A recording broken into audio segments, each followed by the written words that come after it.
Hi, I'm Kiva, and my presentation is on The Simpsons Tapped Out. Tapped Out is a mobile game that was released for iOS in 2012 and for Android in 2013. It is a simulation city building game that was both developed and published by Electronic Arts. The premise of the game is that Homer gets distracted and accidentally destroys Springfield, and it's your job as a benevolent Skyfinger to help rebuild Springfield by collecting characters, buildings, and decorations from the TV show. Within the first couple years, Tapped Out had over 80 million downloads and made over 200 million in revenue. This is due to its business model, which uses the freemium pricing strategy, meaning the game is free to play, but includes additional premium content that players can purchase. The main core mechanic through which you rebuild Springfield are quests, which you can complete to earn cash, which allows you to buy buildings, characters, and decorations, and they also give you XP, which allows you to level up and unlock even more things to buy. Tapped Out has 3 types of quests. Story quests go through levels 0 through 60 and are the main quests that every player does in order to unlock classic Simpsons characters and buildings. As players level up, they'll begin to unlock expansion quests, which essentially expand the playable map area. To date, there have been 3 expansion quest updates.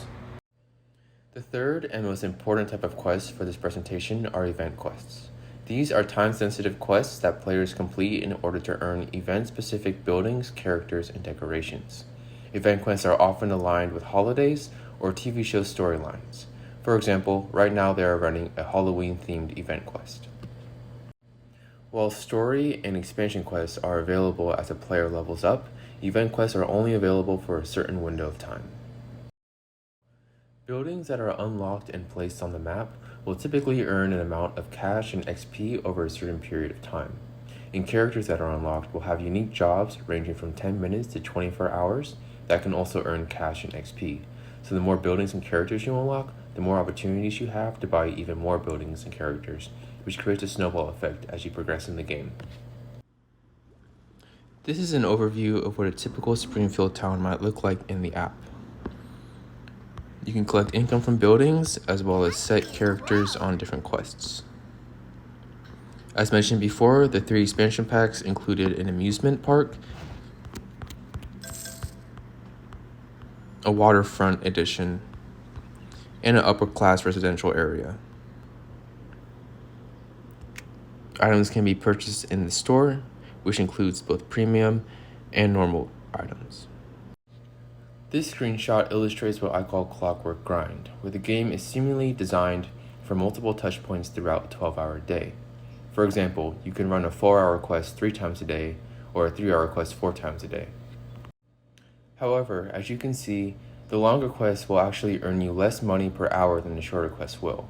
This is an incentive for players to choose shorter duration quests and check in with the app more frequently in order to maximize the amount of cash and XP they can earn in a day. Those are the core mechanics for the game to run on its own, but of course it has to make money, which brings us to premium content. Premium content is identifiable by the pink donut price tag, inspired by Homer's love of donuts. Despite recent updates to make it easier to earn donuts, they still remain a rather elusive in-game currency. You can earn them through quests and side missions, but you earn them at such a slow rate that it's hard to keep up with all of the content that's dropping. The fastest way for players to earn donuts are through microtransactions, which range from 99 cents to $99. The cost per donut decreases the more donuts you buy, which encourages players to make higher ticket purchases. These microtransactions will also typically include a bonus character or building, and will even include limited time event content, which leads me to the thesis of this presentation. I believe that Tapped Out's most effective manner of inducing microtransactions is by combining the effects of FOMO with dominion over time. In order to put this into context, it's important to understand how FOMO manifests in the game. Tapped Out is based on the Simpsons TV show, which has aired for over 3 decades with over 700 episodes and over 800 guest appearances. Needless to say, there is an endless amount of potential playable content the game can pull from. The game has done a good job incorporating a lot of that content with over 900 playable characters and a comparable amount of buildings and decorations available. Once the content comes and goes, there's no saying when or if it will ever come back. The game has the option to buy mystery boxes of past premium content, but it doesn't include everything that was ever dropped. The resulting FOMO gives players a sense of urgency that they have to complete everything as fast as they can in order to not miss out. The developers actually acknowledge this sense of urgency, making the joke that players will simply skip through the quest dialogue in order to complete the quest quicker. This FOMO urgency also shows up in how towns are organized, with players spending less time organizing their Springfield and more time on unlocking things to place in it. This FOMO exists largely around the event quests, because those are the only ones that are time sensitive. This is merely a fraction of all of the event quest updates that have happened over the last 10 years. To heighten the sense of urgency, event quests will also use event currency, meaning no matter what level you are or how far you've progressed in the game, you'll always have to start from ground zero in order to earn the event content. The basic structure of an event quest is that every week there'll be new content to unlock, and that every week will also have a different event currency. As you can see in the screenshot, the first week was candy, and the current week are pumpkins.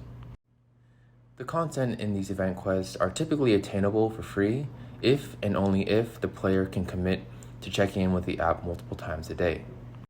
For players who are unable to provide that level of commitment, Tapped Out provides a solution.